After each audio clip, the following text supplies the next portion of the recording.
नमस्तुभ्यं। स्कंद पुराण यहाँ तक कहती है कि इस कथा के चरित्र को जो श्रवण कर लेता है उसको 26 एकादशी करना भी नहीं पड़ती। इस एकादशी की केवल ये कथा सुनकर ही वो तर जाता है। बहुत ध्यान से सुनना इसको कथा, तो बड़े भाव से सुन लो इसको, है बड़े प्रेम से। इसलिए सारी एकादशियों में निर्जला एकादशी की महत्वता शास्त्र प्रमाण करता है। महाराज निर्जला एकादशी का उद्यापन जो करा जाता है, उसका उद्यापन और प्रदोष का जो उद्यापन करा जाता है, इन दोनों का क्रम लगभग एक जैसा है। तो निर्जला पहुंची है और निर्जला ने जाकर भगवान नारायण से निवेदन करा। भगवान विष्णु ने पूछा, क्या बात है निर्जला, आज तुम खेलती हुई यहां पर आकर खड़ी हो गई, क्या हुआ, क्या है? क्या तुमको गौलोक धाम में आनंद की अनुभूति नहीं हो रही जो तुम वैकुंठ में आई?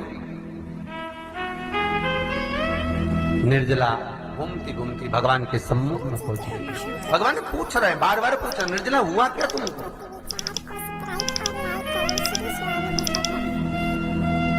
ए निर्जला, ए एकादशी, हुआ क्या है तुमको? क्या कारण है तुम्हारे यहां आने का, वैकुंठ पहुंचने का?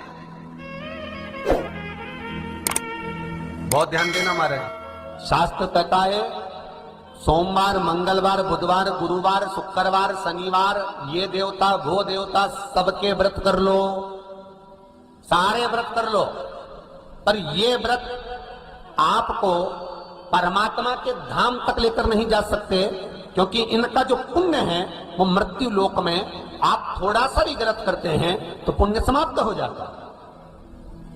पर हिंदू धर्म के 3 व्रत ऐसे बता दिए जिन व्रतों का पुण्य समाप्त नहीं हुआ।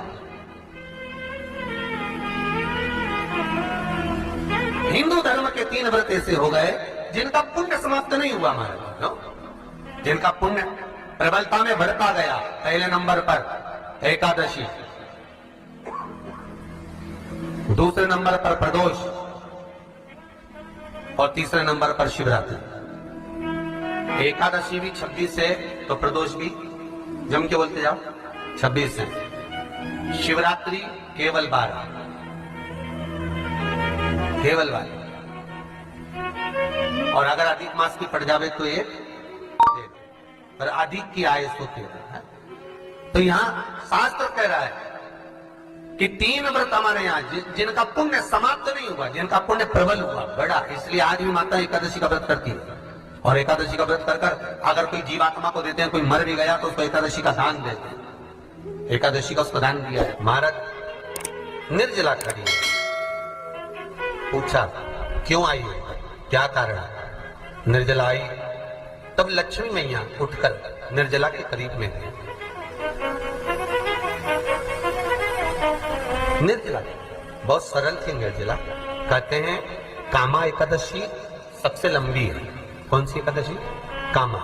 फिर मोक्षदा उससे नीची है महाराज। और निर्जला जो है बिल्कुल छोटा स्वरूप है। निर्जला का मतलब देखा जाए तो केवल 2 चोटी करी हुई है। मस्तक पर भोर लगा हुआ है निर्जला के, माथे पर बिंदी लगी हुई है निर्जला के, सुंदर गले में तुलसी की मालाएं पहनी है निर्जला, हाथ में जो हाथ फूल जैसी माताएं पहले पहनती थी, आपको ध्यान में होगा, ऐसा बड़ा फूल होता था, अंगूठियां पड़ी होती थी, हाथ में ऐसा लगा रहता। तो निर्जला हाथ फूल भी तुलसी के धारण करती,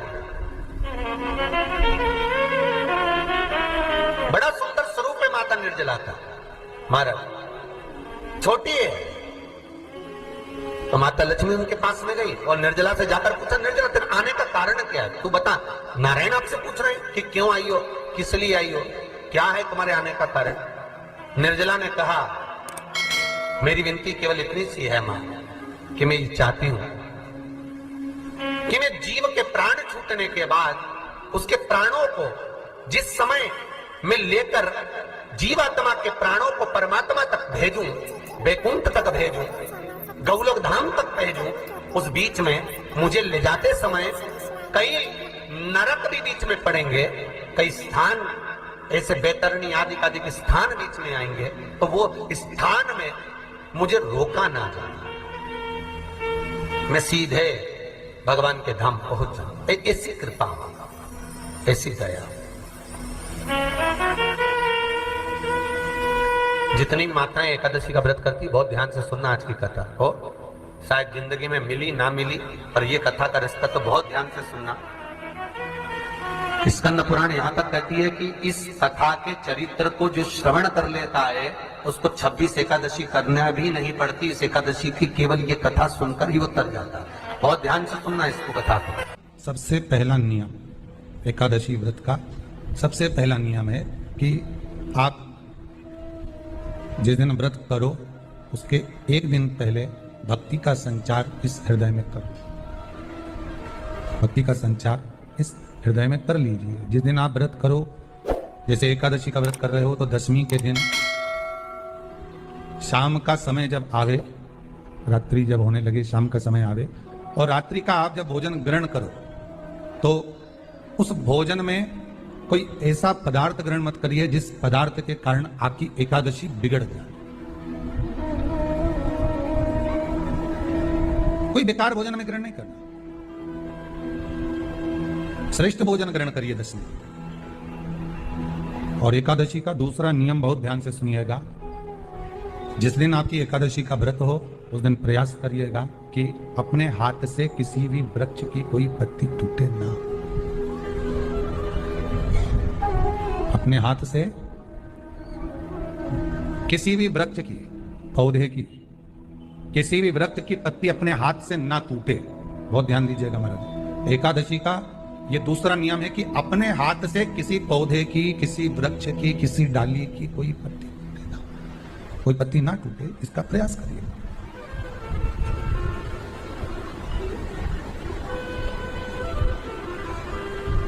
कितना सुंदर व्याख्यान कहा है, कितना सुंदर वर्णन है महाराज कि मात्र एकादशी का व्रत कर लेने पर, मात्र एकादशी का व्रत कर लेने पर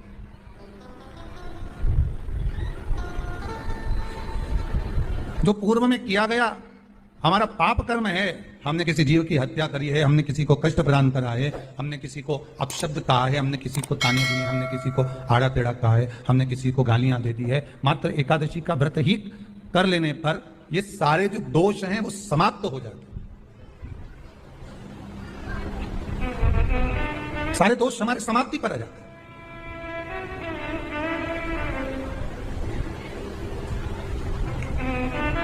अब एक विचार करिएगा थोड़ा सा अपने मन में, अपने चित्तन, अपनी वृत्ति में एक बात उतारिएगा, एक अपने मन में एक बात को उतार कर रखिएगा कि आप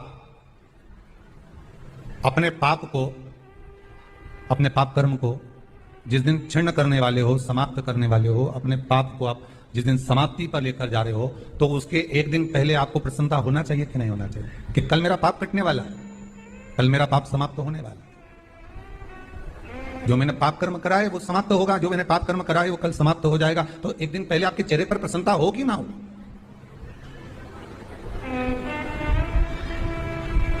और चेहरे पर वो प्रसन्नता आपके आना चाहिए कि कल मेरा एकादशी का व्रत है, आज दशमी है, कल एकादशी का व्रत है, तो कल मेरी जब एकादशी का व्रत रहेगा तो मेरा ना जाने कितना कितना पाप, कितना असत्य, कितना झूठ, कितना प्रपंच वो समाप्त हो जाएगा। इसमें मुझे प्रसन्नता हो, इसमें मुझे आनंद था।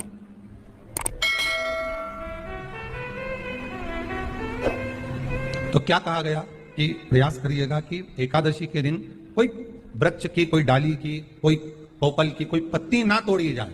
क्यों? तो कहा अगर उस पत्ती को हम तोड़ देते हैं, वृक्ष की पत्ती को या क्यारे में लगी हुई कोई डाली की पत्ती को हम तोड़ देते हैं तो एकादशी का पुण्य फल प्राप्त नहीं। कितनी एकादशी है? जम के बोलो। 26। जो भगवान विष्णु के पास जाकर निवेदन करी थी वो निर्जला था, निर्जला। इसलिए सारी एकादशियों में निर्जला एकादशी की महत्वता शास्त्र प्रमाण करता है महाराज। पर हिंदू धर्म के 3 व्रत ऐसे बता दिए जिन व्रतों का पुण्य समाप्त नहीं हुआ।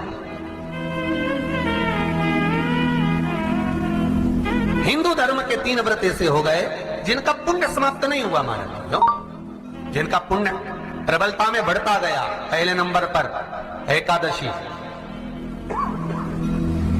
दूसरे नंबर पर प्रदोष और तीसरे नंबर पर शिवरात्रि। अब निर्जला के दिन शिव महापुराण की कथा कहती है, स्कंद पुराण कहती है कि आप वर्ष भर की एकादशी का क्रम भले ना करें, पर निर्जला एकादशी के दिन जो तुलसी हम ठाकुर जी को समर्पित करते हैं, वो तुलसी, ध्यान देना, वो तुलसी अगर मान लो आपके पास में वृक्ष नहीं है,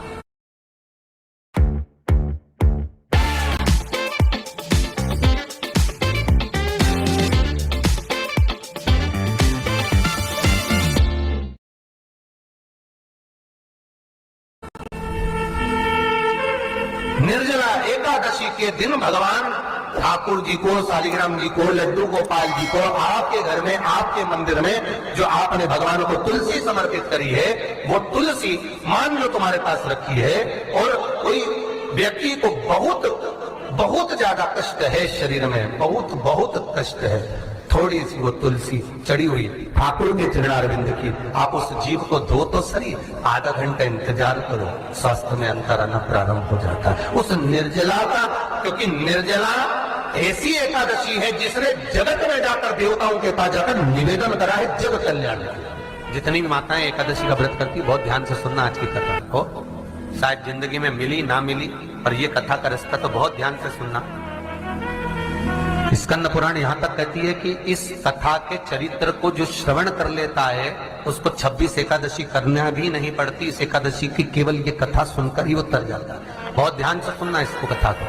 एकादशी के दिन जब आप जल शंकर को चढ़ाने तो रोज ही जाते हैं, जब एकादशी का दिन रहे और शंकर जी के मंदिर में आप जल समर्पित करें, तो 3 बार मुख से स्वधा स्वधा स्वधा या स्वधा स्तोत्र का पाठ, जिसमें 12 श्लोक, 2-4 हैं, पैसा तो आ रहा है और घर में टिक नहीं रहा, डॉक्टर में, पुलिस में, एक्सीडेंट आदि में, कहीं गलत जगह पर व्यसन में अगर पैसा जा रहा है, जुए में, मांसाहार, मदिरा पान, या कहीं आया पैसा आने में कमी नहीं, आ रहा है पर टिक नहीं रहा, रुक नहीं रहा, कोई मांगने आ गया, दे दिया, फिर वहां से अपने पास नहीं आ रहा, अपन कह रहे हैं भैया हमारा पैसा लौटा दो, नहीं आ रहा। तो महाराज शिव महापुराण की कथा कहती है, एकादशी के दिन गंगा के जल में मात्र 7 बेलपत्री डालकर, जो नंदीश्वर भगवान अर्थात जो शंकर जी के शिवलिंग के सामने नंदी होता है, उस नंदी के चरण पर गंगा का जल चढ़ाकर बेलपत्री शिव पर समर्पित कर देता है, उसके घर में रुपया रुकना चालू हो जाता है, फिर वो गलत जगह पर नहीं जाता, गलत स्थान पर वो धन जाएगा ही नहीं। तूने संहार किया, मांग तुझे क्या चाहिए। एकादशी ने भगवान विष्णु से कहा, नाथ प्रभु वर दे दो, मृत्यु लोक में जो मनुष्य मेरा व्रत करेगा, चाहे जलचर, थलचर, वायुचर या सांसारिक मनुष्य, मेरा अगर एकादशी का व्रत करेगा, प्रभु उसके यहां धन धान्य वैभव सुख संपदा बढ़ेगी और उस जीवात्मा को नरक नहीं भोगना पड़ेगा, सीधे वैकुंठ का उसको वास मिलेगा। जब जीव आत्मा को लेकर चला जाएगा, यम के दूत जब बंदी बनाकर ले जा रहे होंगे उस जीवात्मा को, जिसके प्राण छूटे होंगे, यम के दूत जब बंदी बनाकर ले जा रहे होंगे, तब मुझे वर दो कि मैं इसका हाथ पकड़कर बेतन्नी से पार उतार कर सारे नरकों से निकालती हुई आपके धाम में लेकर आऊं। भगवान ने वर दे दिया, तथास्तु। हे एकादशी सुनो, मृत्यु लोक का मनुष्य अन्न का त्याग कर कर, क्योंकि अन्न में एकादशी के दिन पाप पुरुष रहता है, अन्न का त्याग कर कर एकादशी के दिन जो मनुष्य तुम्हारा व्रत धारण करेगा, उस व्रत को करेगा और उस व्रत को धारण करेगा, उसकी मनोकामना पूर्ण होकर वो मेरे ही धाम को जाएगा। ये तो हुआ एकादशी के जन्म की कथा। एकादशी के दिन गंगा के जल में मात्र 7 बेलपत्री डालकर, जो नंदीश्वर भगवान अर्थात जो शंकर जी के शिवलिंग के सामने नंदी होता है, उस नंदी के चरण पर गंगा का जल चढ़ाकर बेलपत्री शिव पर समर्पित कर देता है, उसके घर में रुपया रुकना चालू हो जाता है, फिर वो गलत जगह पर नहीं जाता, गलत स्थान पर वो धन जाएगा ही नहीं। बेटा अगर व्यसन में पड़ा हुआ है, मदिरा पान में पड़ा हुआ है, मांसाहार में, जुए आदि में जा रहा है, तुम्हें लग रहा है कि मेरा बेटा गलत मार्ग पर जा रहा है, ये मित्र दोस्ती गलत हो रही है, वो सही जगह पर आ जाए। करना है एकादशी। कई लोग इसको धन के लिए भी करते हैं, संपदा के लिए। संपदा के लिए अर्थात जिसका व्यापार नहीं चलता, जिसके घर में पैसा नहीं आता, या नौकरी नहीं लग रही, या सर्विस नहीं लग रही, आप अप्लाई कर रहे हो, जगह जगह जाकर इंटरव्यू भी दे रहे हो और पैसा नहीं आता, तो उसके लिए भी प्रयास किया जाता है। पर उसके लिए यहाँ पर जो धन के लिए करते हैं, उसके लिए विष्णुपदी के लिए करते हैं। मतलब जैसे गंगा के जल में तुलसी के 11 पत्ते डाले जाते हैं, और उसको किसी भी नारायण के मंदिर में राम कृष्ण शिव, शंकर नहीं, राम कृष्ण भगवान विष्णु, दत्त आदि जितने नारायण के मंदिर हैं, उस मंदिर में किसी भी पात्र में, एक छोटे से पात्र में उसको भरकर रखी जाते हैं महाराज। उससे भी जॉब, सर्विस, नौकरी में सफलता प्राप्त हो जाती है।